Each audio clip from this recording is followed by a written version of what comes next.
আল্লাহ পাক রব্বুল আলামিন আমাদের নবীকে বলবেন, ইয়া মুহাম্মদ ইরফা রাসাক, ও আমার নবী আপনি কাঁদবেন না, আপনি চোখের পানি ফেলবেন না, আপনার কান্না আমি আল্লাহ আমার সয় না। ও আমার নবী আপনি কান্নাকাটি করেন না, মাথা তুলুন, আপনি মাথা তুলুন। প্রিয় নবী মুহাম্মদুর রাসূলুল্লাহ সাল্লাল্লাহু আলাইহি ওয়াসাল্লামকে ডাক দিয়ে আল্লাহ পাক রব্বুল আলামিন বলবেন, ও আমার নবী সাল তুতা, আপনি কাঁদবেন না, মাথা তুলুন, আপনার কান্না আমার সয় না। সাল তুতা, আজকের দিনে আপনি যা চাইবেন আমি আল্লাহ আপনাকে তাই দিব। আর একটু মন খুলে বলেন, আপনি চান আমি দিব, বলুন কি দিতে হবে, যা চাইবেন তাই দিব। মহান আল্লাহ আবার আমাদের নবীকে বলবেন, ও আমার নবী ওয়াসফা তুসাফা, ও আমার নবী শুনুন, আজকের দিনে আপনি যার জন্য সুপারিশ করবেন আমি আল্লাহ ওই মানুষটার জন্য আপনার সুপারিশকে কবুল করে নিব। একজন মুশরিককে আপনি যতই উজু গোসল করান এবং সে যদি মুসলিমদের কায়দায় গোসল করে, মুসলিমদের কায়দায় উজু করে, তাও সে পবিত্র নয়। কেন নয়? তার অন্তর অপবিত্র। কেন অপবিত্র? তার অন্তরে শিরক রয়েছে।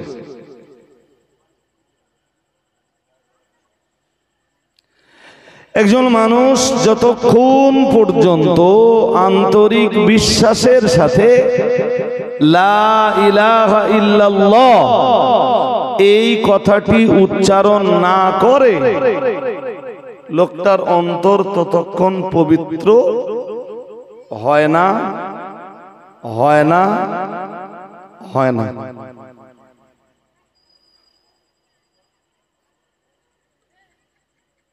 কোরআনের বক্তব্য এইটা। আপনারা আবার জিজ্ঞেস করতে পারেন কোথায় আছে? কোরআনের একটা আয়াত আছে, আল্লাহ রাব্বুল আলামিন বলেন, ইন্নামাল মুশরিকুনা নাজাসুন। মহান আল্লাহ জানিয়েছেন নিশ্চয়ই মুশরিকরাই হলো অপবিত্র। বলুন নাউযুবিল্লাহ। মুশরিক বা মুশরিক কাদের বলে? যারা শিরক করে।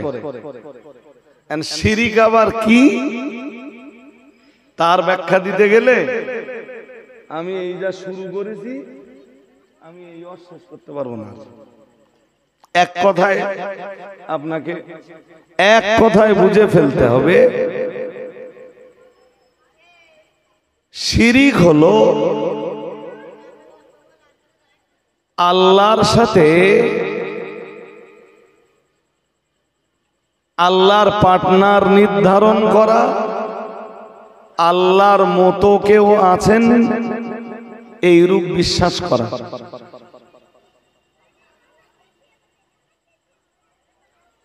সেটা কথায় হতে পারে, কাজে হতে পারে, বিশ্বাসে হতে পারে।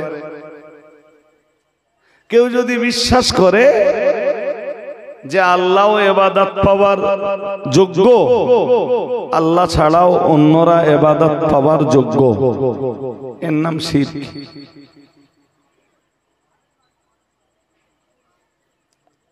রোগ আল্লাহও ভালো করতে পারে, ডাক্তারও ভালো করতে পারে, এর নাম জোরে বলুন। মৌত আল্লাহও দিতে পারে, মানুষেও দিতে পারে, এর নাম সবাই বলেন শিরক। তো এই জাতীয় বিশ্বাস, এই জাতীয় কথা, এই জাতীয় কাজের নাম শিরক। আর শিরক যারাই করে প্রথম অবস্থায় ওদের অন্তর অপবিত্র।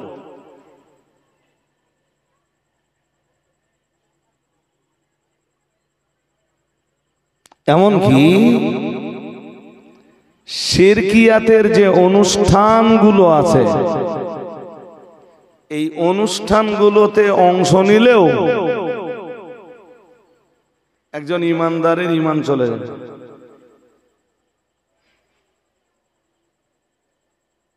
আমারে ওই ক্যানিং এর দিকে একজন প্রশ্ন করেছিল, আমি ওয়াজ করছি, একজন চট করে প্রশ্ন করলো, বলল হুজুর আমি তো সিভিক ভলেন্টিয়ার, তা আল্লাহকে ছেড়ে অন্যকে যারা পূজা করে তাদের বহু অনুষ্ঠানে আমাদের ডিউটি দিতে হয়, তা আমাদের কি হবে?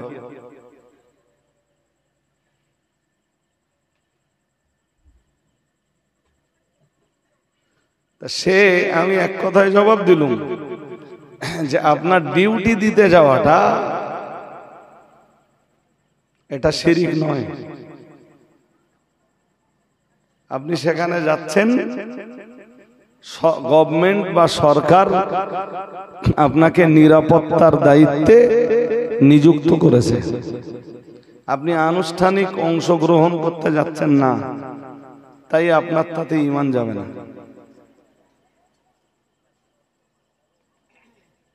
আমার কথা বুঝতে পারেননি? পেরেছেন কি? একজন পুলিশকে মন্দির পাহারাও দিতে হতে পারে, মসজিদ পাহারার দায়িত্বও তার উপরে অর্পিত হতে পারে।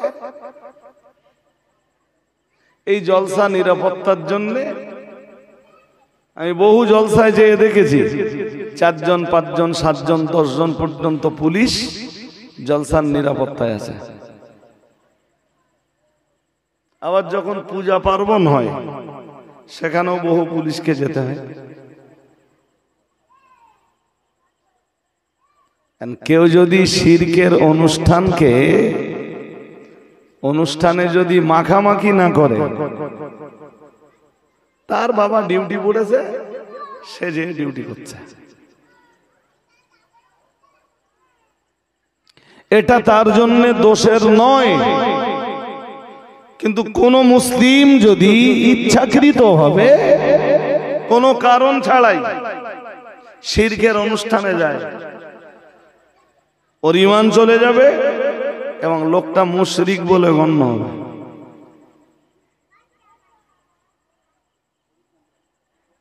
আর কেউ যখন মুশরিক বলে গণ্য হয়, পিছনের জীবনের মন বাইরে দিলে হবে না, আপনাদের শুনতে হবে কথা। পিছনের জীবনের যা ভালো কাজ ছিল সব নষ্ট হয়ে যায়।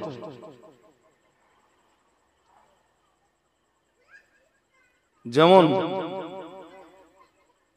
কেউ ইসলাম কবুল করেছে, একটা লোক বেধর্মী ছিল, ইসলাম কবুল করেছে, ইসলাম কবুলের কারণে তার পূর্ব জীবনের যা গোনা ছিল সব আল্লাহ মাফ করে দেয়। আর একটু মন খুলে বলেন না, বুঝতে আপনাদের অসুবিধা হওয়ার কথা না। আবার একবার বলি, বললে বুঝবেন। একজন বেধর্মী ইসলাম কবুল করার কারণে পিছনের জীবনের যা গোনা ছিল আল্লাহ সব মাফ করে দেয়। সুবহানাল্লাহ বলুন। আরে ভাই, ওমর যেদিন ইসলাম কবুল করেছেন সেদিন সকালবেলা তো হযরত ওমর বেরিয়েছিলেন রাসূলুল্লাহর মাথা কাটতে, আর সেই দিন তিনি একটু বাদে ইসলাম কবুল করছেন। ইসলাম পূর্ব দিনে হযরত ওমরের গোনা তো কম নয়,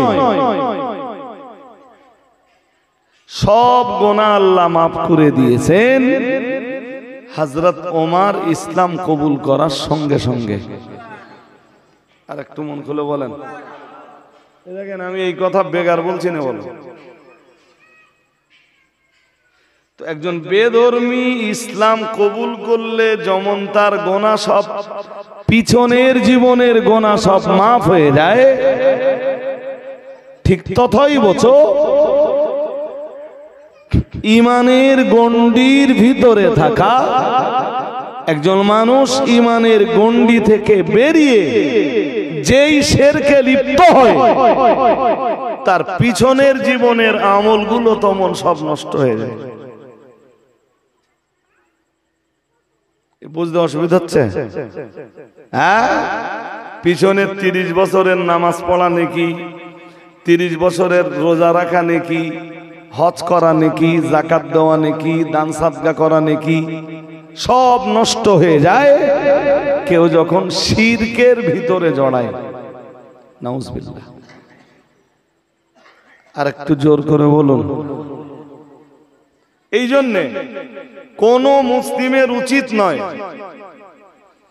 ভিন ধর্ম অবলম্বীদের অনুষ্ঠানে যাওয়া। ভাই, আমার ধর্ম আমি পালন করি, শান্তির সাথে তোমার ধর্ম তোমার ধর্মীয় ঐতিহ্য অনুযায়ী তুমি পালন করো। আমার ধর্মের অনুষ্ঠানে তোমাকে আসতে হবে না, আর তোমার ধর্মের অনুষ্ঠানেও আমি যাব না। এর নাম সম্প্রীতি। কেউ যদি মনে করে যে সম্প্রীতিটাকে খিচুড়ি বানাবো, আমি তাদের ধর্মের অনুষ্ঠানে যাব আর সেও আমার ধর্মের অনুষ্ঠানে আসবে, ওর নাম সম্প্রীতি নয়।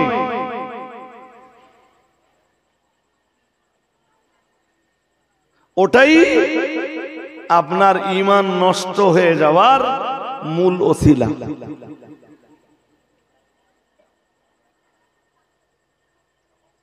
আমার কথা বুঝতেছেন নাকি?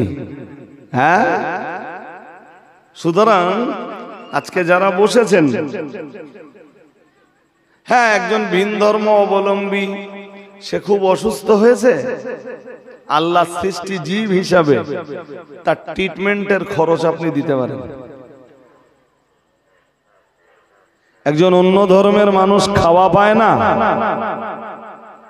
হ্যাঁ, ক্ষুধার জঠর যন্ত্রণায় আছে, আপনি তার এক মুঠো, এই এখানে কি রে তোদের,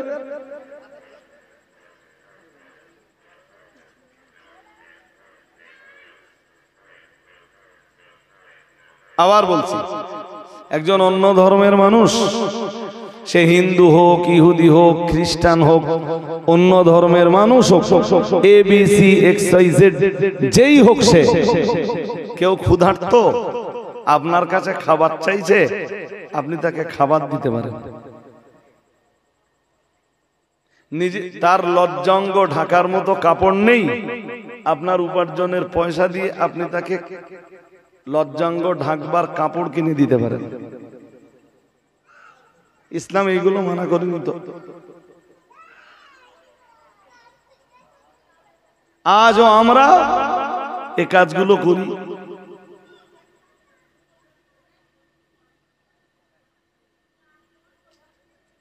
হাজারিনে মজলিস, কিন্তু আমার বক্তব্য যেটা, সেটা হলো বেধর্মীদের কোন অনুষ্ঠানে, ভিন ধর্ম অবলম্বীদের কোন অনুষ্ঠানে আমরা যেতে পারবো না। কারণ কি? কারণ কোরআন ব্যক্ত করেছে, আল্লাহ নিজেই বলেছেন, আল্লাহ নিজের পরিচয় নিজেই দিয়েছেন, আল্লাহু লা ইলাহা ইল্লা হুয়াল হাইয়ুল কাইয়্যুম। এটা আয়াতুল কুরসির প্রথম অংশ। আর আয়াতুল কুরসির প্রথম অংশটাই হলো আল্লাহ। দ্যাটস মিন আয়াতে আল্লাহ নিজের পরিচয় দিচ্ছেন। আমরা বললাম আল্লাহর পরিচয় কি? আল্লাহ বললেন লা ইলাহা ইল্লা হুয়া, আল্লাহ ছাড়া উপাস্য কেউ নেই। উপাস্য জোরে বলেন।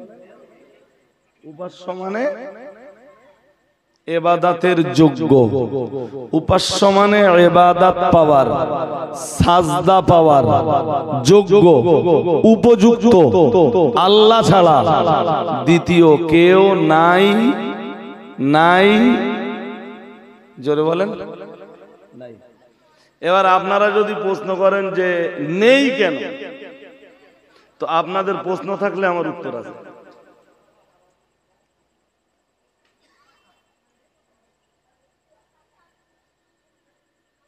যদি বলেন উত্তর কি আছে, তাহলে একটা উত্তর নেন প্রথম টাইমে।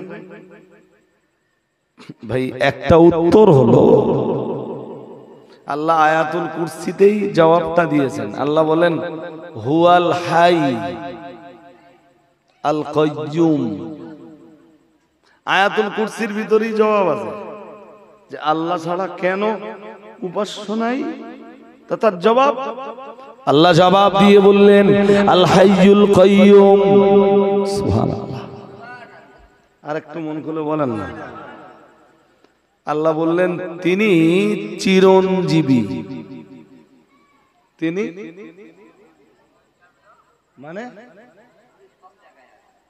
না, তিনি কখনো শুধু মরেন না ওই পর্যন্ত ওর ব্যাখ্যা নয়, ওর আরো ব্যাখ্যা হলো যিনি ছিলেন, আছেন, জোরে বলুন, থাকবেন। যিনি, তিনটে কথা, যিনি ছিলেন, আছেন, সব ধ্বংস হয়ে যাবার পরেও যিনি থাকবেন, তিনি ইবাদতের যোগ্য। আর একটু মন খুলে। আরে ভাই সাহেব, আল্লাহ ছাড়া আর কে আছে যিনি ছিলেন, আছেন, বলেন, থাকবেন? আল্লাহ ছাড়া দ্বিতীয় কেউ আছে না। এই হুড়ুহুড়িটা বন্ধ হলো না। আপনারা যে কজন মানুষ ছিলেন, যা শুনছিলেন, এতেই আমার অজ হয়ে যেত ইনশাআল্লাহ। বাট হুড়ুহুড়ি কিছু লোক তো অজ শুনবে না, আর হই হুল্লোড়ের ভিতরে তারা ভালোই আছে। ছাড়ুন।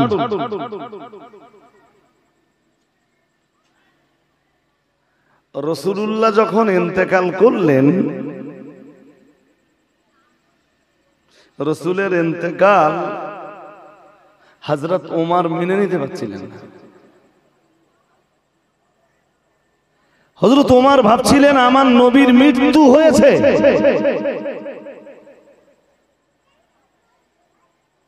এটা পসিবল নয়। দেখুন, আবার এর মানে এইটা নয় যে আমি কবর জগতে রাসূলকে মুর্দা বলছি, তা নয়। কবর জগতে রাসূলুল্লাহ জিন্দা, জিন্দা, জিন্দা, নো ডাউট জিন্দা, কিন্তু মৌত রাসূলুল্লাহর দুনিয়াতে হয়েছে। আর যদি বলেন না হয়নি, তাহলে কোরআনের বহু আয়াত অস্বীকার করা হবে।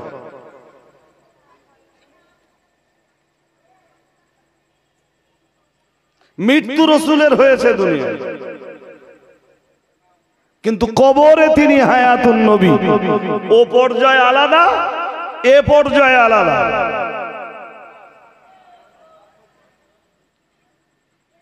হাজিরিনে মজলিস, রাসূলের ইন্তেকালের পরে হযরত ওমর সহজে এইটা মেনে নিতে পারছিলেন না যে আমার রাসূল মারা গেছেন। এমনকি এক পর্যায়ে এসে হযরত ওমর বলছিলেন, কেউ যদি বলে যে আমার রাসূল মারা গেছেন, ওমরের থেকে তার নিষ্কৃতি নেই।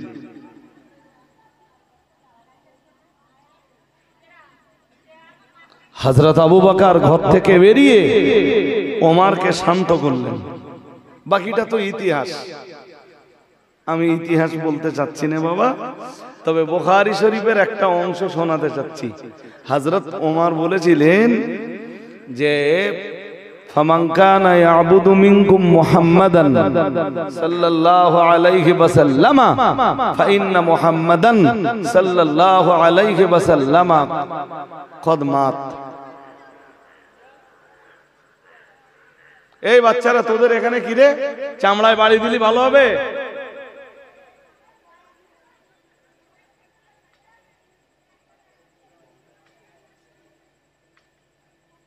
ছোটবেলায় দেখতুম ছেলেপিলে অজনসিয়াতের মজলিস হলি বসতো সব সন্ধ্যেবেলা। সন্ধ্যেবেলা দরুদ শরীফ পড়বে কে? তো বাচ্চা কাচ্চা, আমরা তখন বাচ্চা কাচ্চা ছিলাম, যে পুরো বসে যেতাম টুপিটা পাখাটি। আর এখন একটা বাচ্চা এই মজলিসে নেই, মানে পুরো একটা জেনারেশন ধ্বংসের পথে। যাক ছাড়ুন। হযরত আবু বকর বাইরে বেরিয়ে বললেন ও সাহাবীরা শোনো, কেউ যদি বিশ্বাস, তোমাদের ভিতরে কেউ যদি এতদিন মুহাম্মাদের ইবাদত করে থাকো সাল্লাল্লাহু আলাইহি ওয়াসাল্লাম, ইবাদত যদি মুহাম্মদ সাল্লাল্লাহু আলাইহি ওয়াসাল্লামের জন্য করে থাকো, তাহলে জেনে রাখো ফাইন্না মুহাম্মাদান সাল্লাল্লাহু আলাইহি ওয়াসাল্লাম কদ মাত। আমি আবু বকর সাক্ষ্য দিচ্ছি, নিশ্চয়ই মুহাম্মদ সাল্লাল্লাহু আলাইহি ওয়াসাল্লাম মারা গেছেন। ওমান কানা মিনকুম ইয়াবুদুল্লাহ ফাইন্নাল্লাহা হাইয়্যুন লা ইয়ামুত। আর এতদিন তোমরা যদি আল্লাহর ইবাদত করে থাকো, আমি আবু বকর বলছি ফাইন্নাল্লাহা হাইয়্যুন লা ইয়ামুত, নিশ্চয়ই আমার আল্লাহ জিন্দা জিন্দা জিন্দা, আমার আল্লাহ চিরঞ্জীবী, আমার আল্লাহ কখনো মরবেন না, মৌত আল্লাহকে কখনোই স্পর্শ করবে না। আর একটু মন খুলে বলেন,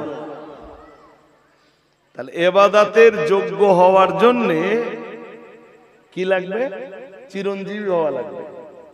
কি লাগবে? আমার কথা বুঝতে পারতেছেন না?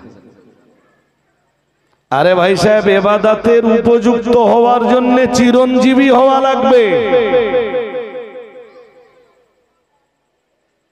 ধরুন ফর এক্সাম্পল, কেউ নরেন্দ্র মোদীর পুজো করলো, তো নরেন্দ্র মোদীর এখন বেঁচে আছে, মোদীর তো একদিন মরণ আছে। হ্যাঁ না, হ্যাঁ কিনা বলবেন তো? হ্যাঁ, মরণ আছে না নেই? আছে। তা যারা মোদীর ইবাদত করবে, মোদীর জন্য সাজদা দেবে, তো মোদী মারা গেলে তার সন্তানরা বা তারাই সাজদা দেবে কার?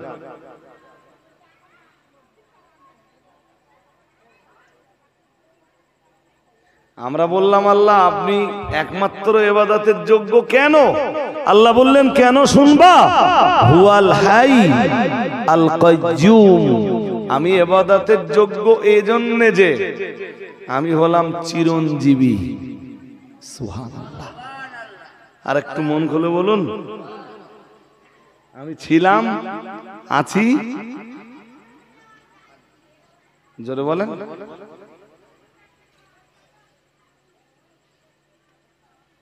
তুমি তামাম আকাশে আর জমিনে একজনকে খুঁজে বার করো যিনি ছিলেন, আছেন, থাকবেন।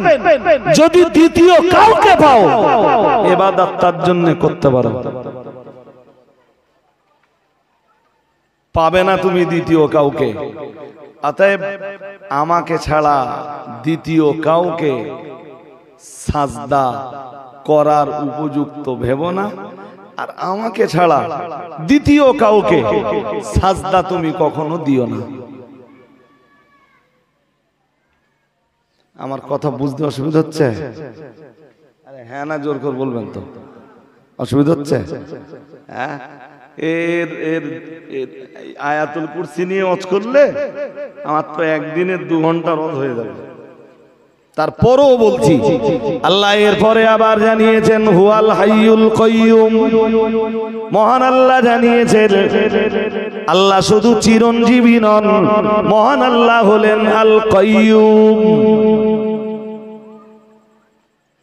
কাইয়ুমের অনেক মানে, অনেক মানের একটা মানে হলো, একটা অর্থ হলো কাইয়ুম তিনি যিনি সদা দণ্ডায়মান। এইটাও বলো এর অ্যাপ্রোপ্রিয়েট অর্থ না, কিন্তু কাইয়ুম শব্দের আবিধানিক বা শাব্দিক অর্থ করলে তাই দাঁড়ায় যে যিনি সদা দণ্ডায়মান তিনি কাইয়ুম। দণ্ডায়মান মানে সব সময় দাঁড়িয়ে যিনি। তা আল্লাহর সম্বন্ধে এই রূপ কল্পনা করাও ঠিক না। তাহলে আমি এই কথাটা বললাম কেন, এর অর্থটা বুঝে নেন। ধরুন এইটার ওজন 70-80 কেজি, আমার দিকে তাকান, কথা শুনুন, বুঝে যাবেন। ধরুন এইটার ওজন 80 কেজি, তা আপনি শুয়ে আছেন, আমি আপনাকে এইটা চাগাতে দিলাম। তা শুয়ে থাকা অবস্থায় 80 কেজি ওজনের এই জিনিসটা তুলতে পারবেন? হ্যাঁ না বলে না, পারলেন না। তাই বললাম উঠে বসেন, তা আপনি উঠে বসলেন। আচ্ছা, যখন শুয়েছিলেন তখন শরীর যতটা শক্তি লেছে, উঠে বসলি শক্তি একটু বেশি হবে না? হ্যাঁ না বলে না, বেশি হবে না? বেশি হবে। আচ্ছা, বসার চাইতে যখন আপনি দাঁড়াবেন তখন শক্তি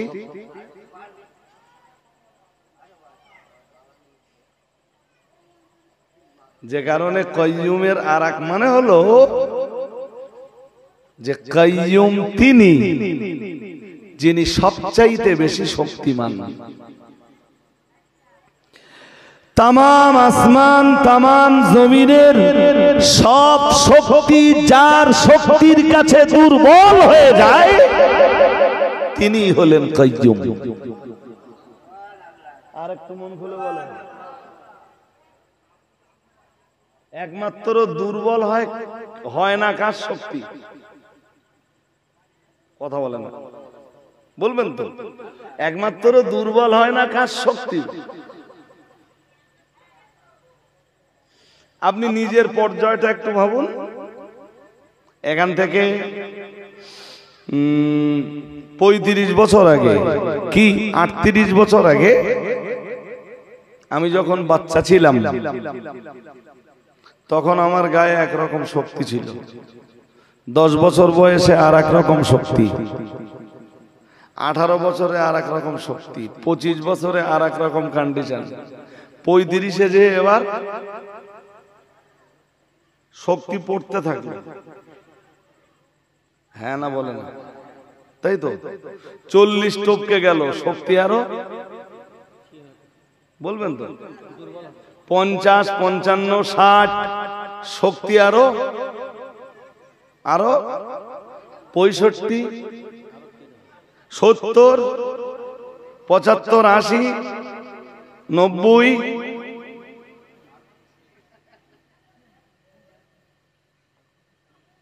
মানুষের শক্তি স্থায়ী। মানুষের শক্তি, কথা বলেন না কেন, বলবেন তো? স্থায়ী নয়। এই জন্য মানুষ তথা কোন সৃষ্টি কখনো ইবাদতের যোগ্য হতে পারে না, পারে না, পারে না। ইবাদতের যোগ্য হতে পারেন তিনি যার শক্তি যেমন ছিল তেমন আছে, তেমনই। বুঝতে অসুবিধা হচ্ছে? ইবাদতের উপযুক্ত তিনি হতে পারেন যিনি শক্তিতে যেমন ছিলেন তেমন আছেন, তেমন থাকবেন। ভাই সাহেব মাইন্ডে নেন না, রসুলের জমানায় আল্লাহ যতটা শক্তিশালী ছিলেন আল্লাহর শক্তি এখন কমে গেছে। আমরা পৃথিবী থেকে বিদায় নেওয়ার পরে আরো 1000 বছর পৃথিবী যদি টেকে থাকে আল্লাহর শক্তি তখন কমে যাবে। পৃথিবী ধ্বংস হয়ে যাবার পরে আল্লাহর শক্তি কমে যাবে, কমবে না তো? তাহলে সাজদা পাওয়ার, ইবাদত পাওয়ার একমাত্র যোগ্য তিনি, যার শক্তি কখনো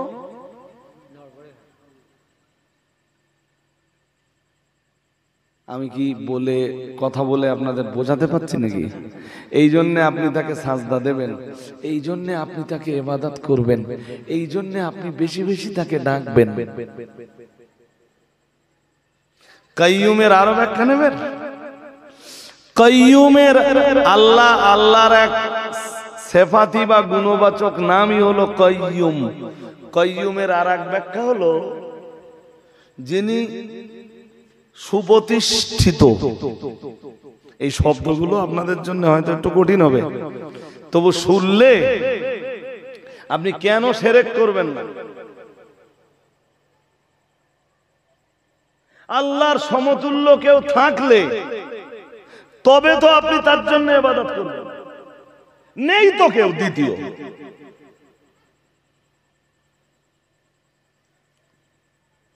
কাইয়ুম শব্দের আর এক অর্থ হলো সুপ্রতিষ্ঠিত, যিনি নিজে নিজেই প্রতিষ্ঠিত এবং সবাইকে যিনি প্রতিষ্ঠা দিয়েছেন তিনি কাইয়ুম। সুবহানাল্লাহ। আর একটু মন খুলে বলেন, আমরা কেউ আছি নিজে নিজে প্রতিষ্ঠিত? জোর করে বলেন।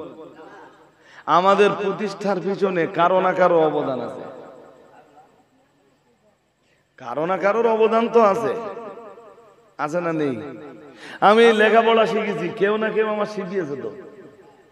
তাহলে আমার প্রতিষ্ঠার পিছনে কারোর না কারোর ভূমিকা আছে। একজনের প্রতিষ্ঠার পিছনে কারোর ভূমিকা নেই, তিনি কে? জোরে বলেন। এই জন্যে যার অন্যের ধরা নিতে হয়েছে সে কখনো উপাস্য হতে, সে কখনো ইবাদতের যোগ্য হতে, সে কখনো সাজদা পাবার যোগ্য হতে। তুমি কেমনে ইবাদতের যোগ্য হতে পারো? তুমি নিজেই তো প্রতিষ্ঠিত হতে যে অন্যের সাহায্য নিয়ে, যে অন্যের সাহায্য নিয়ে প্রতিষ্ঠিত হয় সে কখনো মাবুদ হতে পারে না। এই জন্য বিশ্বের মুসলিমরা বলে লা ইলাহা ইল্লাল্লাহ। সবাই একটু বলুন, আরো জোর করে পড়েন, পড়ুন পড়ুন একদম অন্তর সে, দিল সে, ভক্তির সাথে পড়ুন লা ইলাহা ইল্লাল্লাহ, লা ইলাহা ইল্লাল্লাহ, লা ইলাহা ইল্লাল্লাহু মুহাম্মাদুর রাসূলুল্লাহ সাল্লাল্লাহু আলাইহি ওয়াসাল্লাম। এই জন্য আল্লাহর সাথে কাউকে শিরক করা যায় না। আর কেউ যখন শিরক করে তার অন্তর আর পবিত্র হয় না। আল্লাহ কোরআনে ওইটাই বলতেছেন, ইন্নামাল মুশরিকুনা নাজাসুন। মহান আল্লাহ জানিয়েছেন নিশ্চয়ই মুশরিকরা অপবিত্র। আল্লাহর সাথে শিরক যারা করে তারা অপবিত্র। বলুন নাউজুবিল্লাহ। আর একটু জোর করে বলেন। এই মুসলিম পাড়ায় বাস করেও বহু মানুষের অন্তর আছে কি? বলুন, অপবিত্র অন্তর বাস করে। বলো মুসলিম পাড়ায়, অথচ কলবে আছে শিরক। এজন্য নিজে যখন মন চাইবে একটু পড়ে নেবেন লা ইলাহা ইল্লাল্লাহ, একদম দিল সে পড়বেন। যত পড়বেন ঈমান তত নবায়ন হবে, যত পড়বেন ঈমান রিনু হবে, যত পড়বেন ঈমানকে আল্লাহ তত নূতন বানিয়ে দেবেন। আর একটু মন খুলে বলেন। আর এইটা যত পড়বেন অন্তর তত পবিত্র হবে।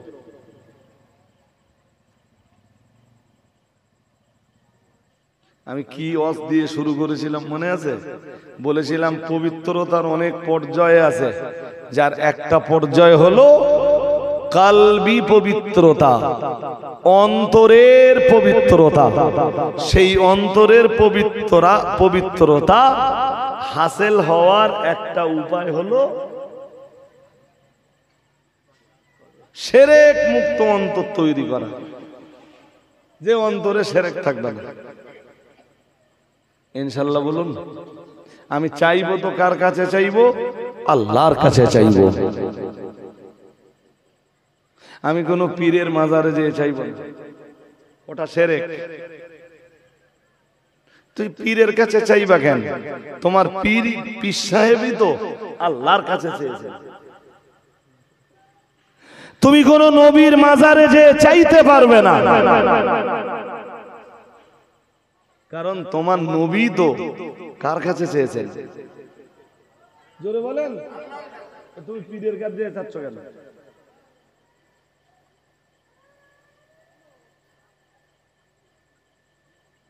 চাইতে হবে একমাত্র কার কাছে? সবাই বলুন, আল্লাহর কাছে। রাসূল বলেছেন, ইদা সাআলতা ফাসালিল্লাহ।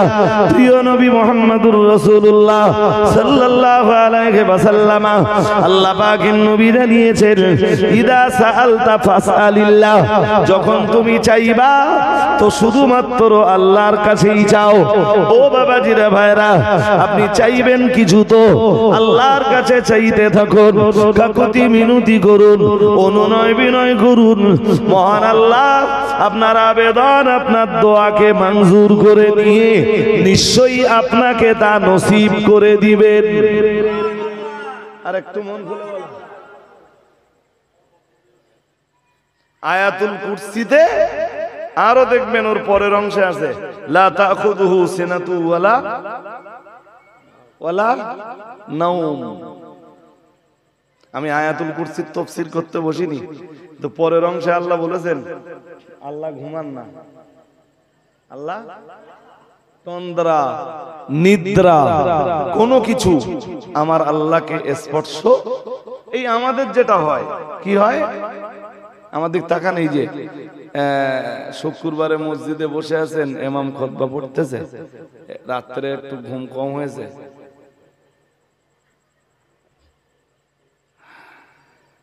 ঘুম তো দূরের কথা, ওই যেটুকু দেখালাম আমি ওটুকু আল্লাহর কখনো। আপনি বলবেন কেন আসে না? তার ব্যাখ্যাটা নেন। মুসা আলাইহিস সালাম একদিন আল্লাহকে জিজ্ঞেস করলেন, বললেন আল্লাহ আপনি ঘুমান না?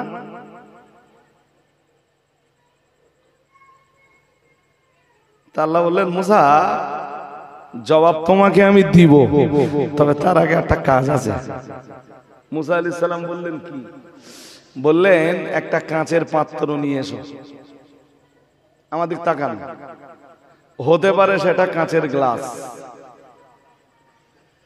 বললেন তারপর? বললেন মুসা কাঁচের পাত্র নিয়ে রাত্রের বেলায় তুর পাহাড়ে দাঁড়িয়ে থাকো, পাত্রটা কোথাও রাখতে পারবে না, তোমার হাতেই থাকবে। মুসা আলাইহিস সালাম বললেন ঠিক আছে আল্লাহ। তা একটা কাঁচের পাত্র নে মুসা আলাইহিস সালাম গেছে তুর পাহাড়ে। ওই লা তাখুযুহু সিনাতু ওয়ালা,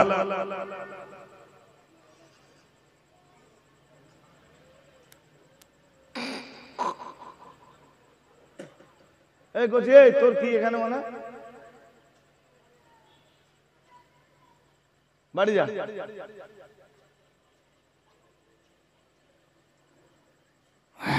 জি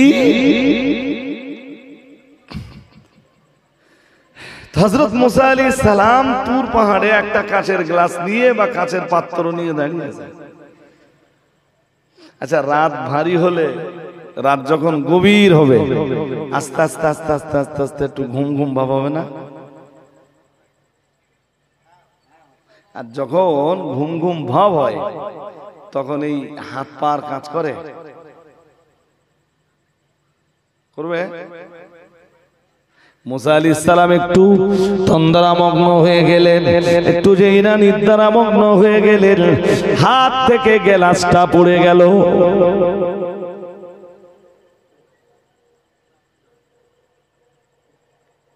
আল্লাহ তো আমাকে বলেছিলেন কাচের পাত্রটা ধরে রাখতে, আমি পারলাম না, পড়ে গেল।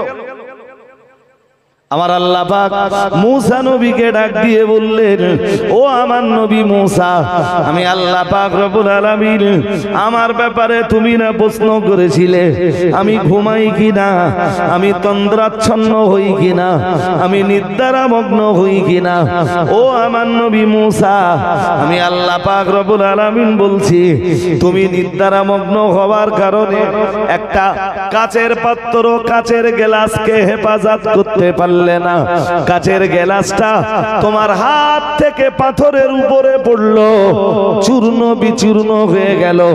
ও আমার নবী মুসা, তুমি কি, আমি আল্লাহ পাক তোমায় বলছি মুসা, আমি আল্লাহ যদি ঘুমিয়ে যাই, আমি যদি নিদ্রামগ্ন হয়ে যাই, আমি আল্লাহই তো আসমান জমিন সহ সব কিছুকে পরিচালনা করি। আমি আল্লাহ যদি তন্দ্রা নিদ্রামগ্ন হয়ে যাই, ঘুমাচ্ছন্ন হয়ে যাই, তাহলে পৃথিবীর অবস্থাটা কি হবে? এজন্য আমি ঘুমাই না মুসা। সুবহানাল্লাহ। আর একটু মন খুলে,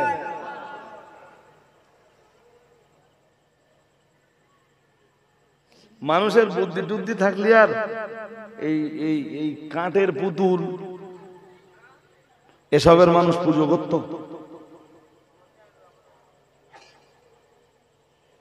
ছাড়ুন ভাই ওসব কথা, জি আপন জায়গায় থাক। আমার যেটা বলার আপনাদের কাছে সেটা হলো, এই কারণেই আমার আল্লাহ ইবাদতের একমাত্র যোগ্য। আরে ভাই, আপনি যার ইবাদত করতেছেন, ধরুন রাত 2টোর সময় আপনি নামাজে দাঁড়িয়ে ডাকতেছেন কার? হ্যাঁ, আর আল্লাহ যদি ঘুমায় তা তিনি আপনার ডাকে সাড়া দেবেন কেমনে? আমার কথা বুঝতে পারেন? আল্লাহকে ডাকার জন্য কোনো সময় লাগে? কথা বলে না, যে কোনো সময় আপনি ডাকতে পারেন। আর আল্লাহ বলেছেন, উদউনি আস্তাজিব লাকুম। মহান আল্লাহ জানিয়েছেন, ও আমার বান্দা বান্দীরা, তোমরা আমায় ডাকো, নিশ্চয়ই আমি আল্লাহ তোমাদের ডাকে সাড়া দিব। আর একটু মন খুলে বলুন, ও বান্দারা, তোমরা আমায় ডাকো, আমাকে ডাকলে আমি তোমাদের ডাকে। আপনি একটা মন্ত্রীর সাথে দেখা করতে যাবেন, আগে আপনার অ্যাপয়েন্টমেন্ট নেওয়া লাগবে। শুধু অ্যাপয়েন্টমেন্ট না, অ্যাপয়েন্টমেন্টে টাইম থাকবে, নির্দিষ্ট টাইমে আপনাকে যেতে হবে, তাও দেখা হতেও পারে। বাট আমার আল্লাহর সাথে কথা বলার জন্য আর আমার আল্লাহকে ডাকবার জন্য কোনো অ্যাপয়েন্টমেন্ট লাগে না, নির্দিষ্ট কোনো সময় লাগে না। আল্লাহকে ডাকবার জন্য কোনো মিডিয়া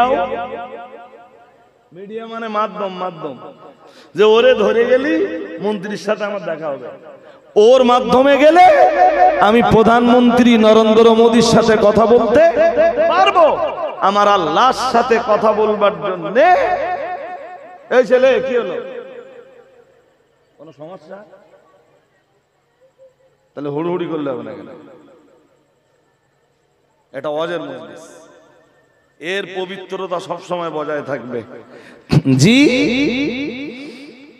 এই কারণে আপনার যখন মন চায়, যত গভীর রাতে মন চায়, কোনো মিডিয়া লাগবে না, কোনো টাইম লাগবে না, নির্দিষ্ট কোনো সময়ও লাগবে না। আপনার আল্লাহকে আপনি যখন ইচ্ছা মন খুলে ডাকুন। তিনি বলেছেন, বান্দা ডাকলে আমি অবশ্যই আমার বান্দার ডাকে সাড়া দিয়ে থাকি। আর একটু মন খুলে, আর ইবাদতের যোগ্য তিনি হতে পারেন যে যখন যেভাবে ডাকছে তার ডাকে তখন সেইভাবে যিনি জবাব দেওয়ার উপযুক্ত তিনি ইবাদত পাওয়ার যোগ্য।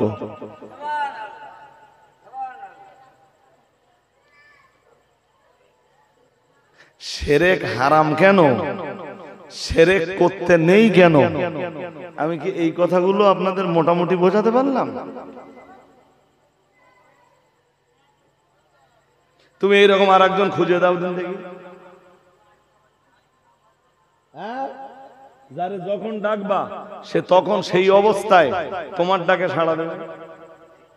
আর তোমার মতো তামাম পৃথিবীবাসীর ডাকে সাড়া, তামাম পৃথিবীবাসীর ডাকে সাড়া দেবে। আর একজনকে দেখাও, আছে কেউ? নেই যখন, তাহলে ইবাদতের যোগ্য দ্বিতীয় কেউ নেই, এটা ক্লিয়ার একদম। আর কেউ যখন আল্লাহকে, আল্লাহর পাশে অন্য কাউকে ইবাদতের যোগ্য মনে করলো, ওইটা তখন শিরকে পরিণত হলো, আর তার অন্তর তখন নোংরা হয়ে গেল। সেই গোড়ার কথা, তার অন্তর, তার কাল তখন অপবিত্র হয়ে গেল। ওই অপবিত্র অন্তর নিয়ে সে জান্নাতে। একটা মজার কথা বলি এবার, রাসূলুল্লাহ টোটালে 4 বার সুপারিশ করবেন। প্রথমবার, দ্বিতীয়বার, তৃতীয়বার সুপারিশ করার পরেও রাসূল দেখবেন বহু উম্মত জাহান্নামে, বহু উম্মত। এই কথাটা মন দিয়ে শোনেন। রাসূল চতুর্থবার আওয়াজ সাজদায় পড়ে যাবেন, যে বলবেন আল্লাহ আমার বহু উম্মত তো জাহান্নামে, আল্লাহ তুমি তাদেরকে মুক্তি দাও। আল্লাহ পাক রব্বুল আলামিন আমাদের নবীকে বলবেন, ইয়া মুহাম্মদ ইরফা রাসাক, ও আমার নবী আপনি কাঁদবেন না, আপনি চোখের পানি ফেলবেন না, আপনার কান্না আমি আল্লাহ আমার সয় না। ও আমার নবী আপনি কান্নাকাটি করেন না, মাথা তুলুন, আপনি মাথা তুলুন। প্রিয় নবী মুহাম্মদুর রাসূলুল্লাহ সাল্লাল্লাহু আলাইহি ওয়াসাল্লামকে ডাক দিয়ে আল্লাহ পাক রব্বুল আলামিন বলবেন, ও আমার নবী সাল তুতা, আপনি কাঁদবেন না, মাথা তুলুন, আপনার কান্না আমার সয় না। সাল তুতা, আজকের দিনে আপনি যা চাইবেন আমি আল্লাহ আপনাকে তাই দিব। আর একটু মন খুলে বলেন, আপনি চান আমি দিব, বলুন কি দিতে হবে, যা চাইবেন তাই দিব। মহান আল্লাহ আবার আমাদের নবীকে বলবেন, ও আমার নবী ওয়াসফা তুসাফা, ও আমার নবী শুনুন, আজকের দিনে আপনি যার জন্য সুপারিশ করবেন আমি আল্লাহ ওই মানুষটার জন্য আপনার সুপারিশকে কবুল করে নিব। আর একটু মন খুলে বলেন। নবীজি বলবেন, আল্লাহ আমার বহু উম্মত জাহান্নামে, আল্লাহ বলবেন যান আপনি জাহান্নাম থেকে আপনার উম্মতকে বার করে আনেন। এরা জাহান্নামে গেছে কেন? কেউ নামাজ পড়েনি, কেউ রোজা রাখেনি, কেউ পরের জমি অন্যায়ভাবে আত্মসাৎ করেছে, কেউ অন্যের টাকা নেছে, সে টাকা আর ফেরায়নি। এরম লোক আছে না নেই? আরে হ্যাঁ না বলে না, সে মাছ গোস্ত খেয়ে দেয়, লোকের টাকা দেয় না। এরম লোক সমাজে আমারে, সে লোকের বাড়ি বক্সরায়, সে লোক গোস্তের ব্যবসা করতো, এখনো বেঁচে আছে। তা একদিন দেখা হয়েছে, খুব ভালোবাসতো আমার, একদিন দেখা হয়েছে, তাহলে বাবু আপনি আর সে ব্যবসা করেন? ওই গোস্ত কিনে পাড়ায় পাড়ায় ঘুরে ঘুরে বিক্রি করতো। তো যে হোগা আমার সে ব্যবসাও শেষ, আর মার্কেটে যে টাকা পেতুম সেও শেষ। কত টাকা মতো? তাহলে তা ধরে নাও 1035 টাকা লোকে আর দেয়নি, গোশত খেয়ে এনেছে। মাছ টাছ বিক্রি করে যারা, ওদেরকে শুনে দেখবেন এরম লোক বহু আছে। ওই বাকি নেছে তো বাকি জনম বাকি পড়ে গেছে, দিতে হবে না, তাই না?